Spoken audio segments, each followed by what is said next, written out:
Guys, can we just be honest for a second? When did beauty become so medical? Like, genuinely, it used to be mascara, lip gloss, a spray tan, maybe a push-up bra, but now it's preventative Botox, it's injectables, it's fillers, it's then dissolving fillers, jaw slimming, collagen stimulators, and somehow all of this has become very normal very quickly. And honestly, I don't even think we have noticed this happening. Like, one day we were watching makeup tutorials on YouTube, and now we're watching girls document filler migration and dissolving their procedures in 4K. And guys, this is getting really weird because somewhere along the way, beauty has stopped feeling glamorous, and all of a sudden it has started feeling very clinical. And now, as someone who really genuinely enjoys beauty, I think that this is why this conversation is so interesting, because this isn't just me sitting here pretending women shouldn't want to feel beautiful. I actually think it's the opposite. I get it. I love beauty. I love fashion. I love skincare. That's kind of how I got into this whole online industry. And I understand wanting to feel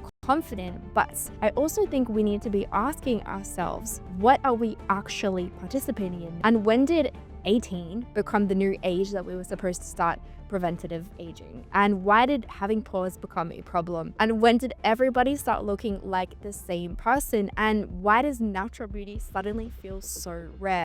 And I'm so excited to share with you that over the next few months on Ruby on the Record, we are going to be doing a deep dive into different aspects of health, but probably not just the way you're thinking, not just wellness trends, not just influencer health culture, not just biohacking for clicks. I'm going to be talking about why so many people are exhausted, why chronic illness is absolutely skyrocketing, why everybody seems anxious, burnt out, inflamed, heavily medicated, and frankly disconnected, and constantly searching for answers. Because honestly, I genuinely think that something so much deeper is happening here, and I think a lot of people can feel it. They can feel this shift. Throughout this series, we are going to be speaking to doctors, creators, experts, people who completely change their lives, and while also asking the bigger questions which nobody is wanting to touch, like, what is modern life actually doing to us? And why does it suddenly feel like being healthy, present, peaceful, and fully alive has become really weirdly difficult? By the way, if you're new here and if you're tired of surface level conversations and actually want deeper discussions about culture,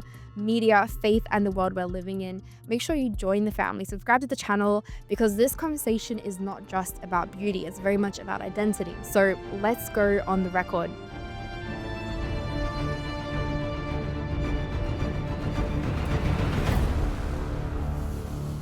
Can we just say what everyone is thinking? Everybody is starting to look the same now. They've got the same lips, the same cheeks, the same jawline, the same frozen forehead, the same expressionless smile. And the irony of all of this is that we have spent years talking about individuality just to end up with a very similar or the same injector. There's literally this phrase online right now, and it's called Love Island face. And honestly, this is a phrase that exists for a very real reason, because social media has basically created this hyper curated beauty standard where everybody slowly started morphing into the same person. And the really scary part about all of this is how fast it happened, because beauty used to revolve around enhancement, and now it revolves around modification, which is very different. And social media, as you guys know, has really accelerated this faster than most people even realize, because for the first time in human history, we are staring at edited versions of ourselves every single day. Not just celebrities in magazines, ourselves. Filtered versions, Facetune versions, AI versions, and eventually your face starts feeling like it's wrong. And look, that is where this stops being beauty and it starts becoming something deeper,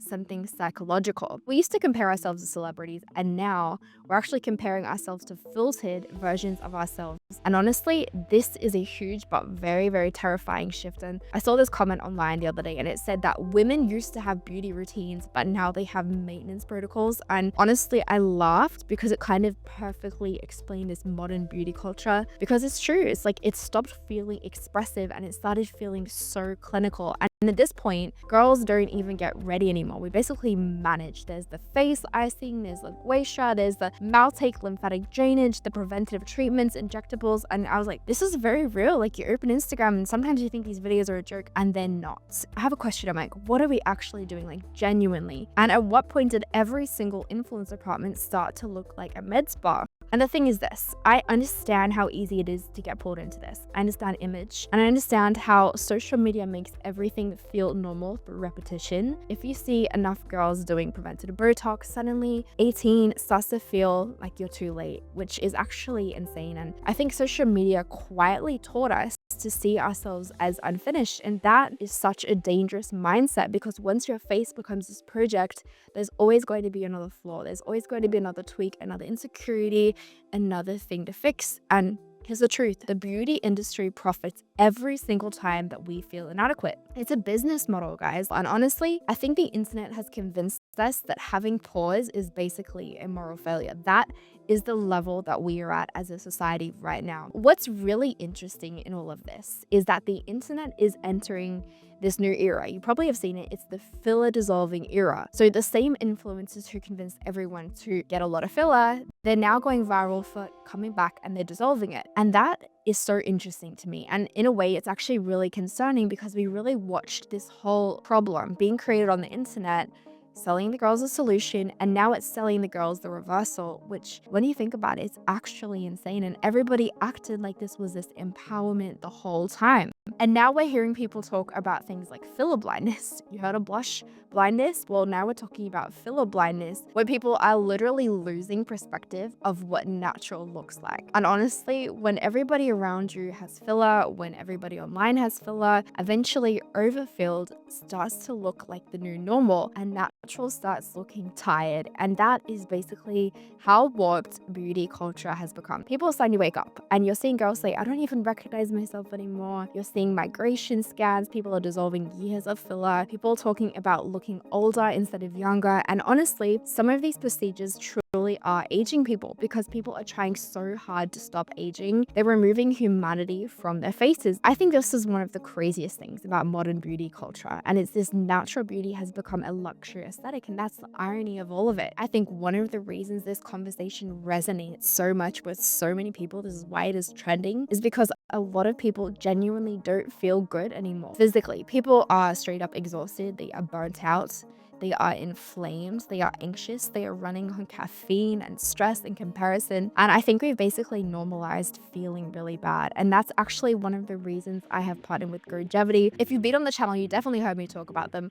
And what I like about Gevity is that they're not just throwing random supplements at people because it's trending on TikTok. They actually look at what is happening inside your body. They do at-home phlebotomy, which is where someone comes to your house, they do blood tests. It feels luxurious to me because they come to your house, they take the blood, they run your labs, they go through your biomarkers, and then they create customized supplementation based on your blood work. And honestly, that is what sold me, because I was tired of the internet just pushing random health trends without anybody actually asking, what does my specific body actually need? And I actually got my blood work done last week, then I got my results yesterday, which we will talk about in another episode, because I have some things to share with you guys, because it's pretty fascinating to me. But look, if you want to start taking your health seriously instead of just blindly following TikTok wellness trends, I genuinely recommend checking them out. I've loved them. I'm going to link them below in the description. You can use my code Robbie for a discount. But now, can we talk about how social media has literally taught girls to fear aging before they were even fully grown? And I think this gets way darker when you realize how young this messaging starts.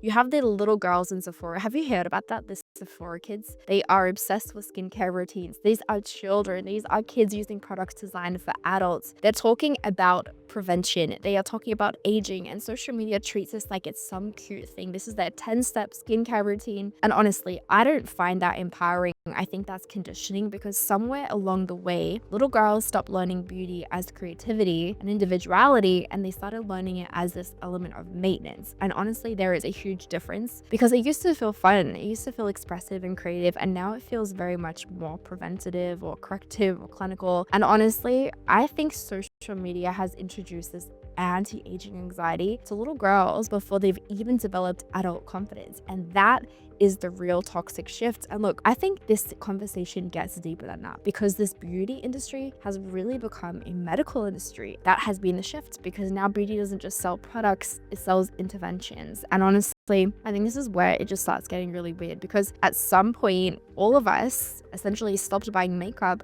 We started buying these procedures, and that's been the messaging that we've seen online. It's just fix it, wrinkles, fix it. And you know what? I have been so vocal online about my Botox journey and my filler journey. And this was something that I also started really young because I was told this is preventative. And I'm like, all right, let's do it. And I just realized I'm like, I don't even know what my natural face looks like without that. So it's actually been, I think, 3.5 years now since I got any type of filler, and I didn't have any type of Botox in over a year. And I've had people comment, like making comments to me in real life, like, oh, you stopped getting Botox. And it's just interesting because you're like, this is my real face. This is my real face. So it's interesting that pressure that you feel, not only just online, but also in person, because it's just now so normalized. So I think that is really important to note as well. And basically, that's the scary part in all of this. And at the end of the day, if you're watching this, I just want you to know that normal human things are not problems. And I think we're all exhausted, not because we're weak, but basically because modern culture has turned womanhood into basically a performance. And honestly, I don't think this is just vanity. I think it's transitioned past that into this place of very real anxiety, because people feel overwhelmed. They're feeling like their real life, the way that they look in real life, doesn't measure up to how they look online. Life feels unstable. Life feels chaotic. And when life is feeling so chaotic, they opt to control something they can, which is to control their body. And you guys know as well as I do, the more dramatic the transformation, the more attention that it gets. Normal girls are now comparing themselves to influencers with injectors, editors, filters, AI, lighting, literal AI sometimes, like the whole image. And the result is this: it's millions of young women, young girls, quietly feeling like they are failing at being female, like they're not beautiful.